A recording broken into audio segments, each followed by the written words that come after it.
A basic division in the way that people relate to nature is that between hunter-gatherers and agriculturalists. Hunter-gatherers do just that.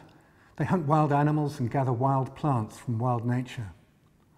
Agriculturalists, on the other hand, have areas of land that they own and where they cultivate domesticated crops and keep domesticated animals. It is, of course, a simplified division, and most societies practice a mixture of the two systems to a greater or lesser extent. Keeping the simplification, however, we can divide the two systems into two different types of economic interaction. In hunter-gatherer society, the wild fruits of their endeavours are shared between the group's members. The interpretation for this sharing action is that one group member may have lots or meat or fruit one day, and by sharing it, will hope to gain from another member's luck in finding resources another day. This is called reciprocity, and the principle is that it reduces the risk of individuals in an uncertain world.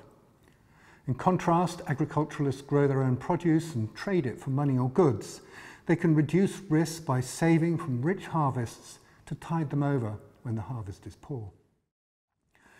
The anthropologist Nurit Bird-Davie has interpreted these two systems in another way. The concepts of reciprocity and trading are derived from Western ideas of economic interaction, and it may not be applicable in other societies. A gap in the logic becomes apparent when one considers the abundant environment that hunter-gatherers live in. They don't actually need collective insurance, as there is so much. Bird-Davie quotes the words of a Kang man from southern Africa. Why should we plant when there are so many mongongos in the world? Instead, she suggests that the differences lie in perceptions of nature, and these differences are reflected in language, social interactions and ritual. Hunter-gatherers recognise the giving spirit of nature. Nature is a nurturing parent who shares, and so sharing is the natural way of behaving. It's not reciprocity per se, but just giving without expectation of return. Agriculturalists have a different relationship with nature. Nature is an ancestor and is controlling.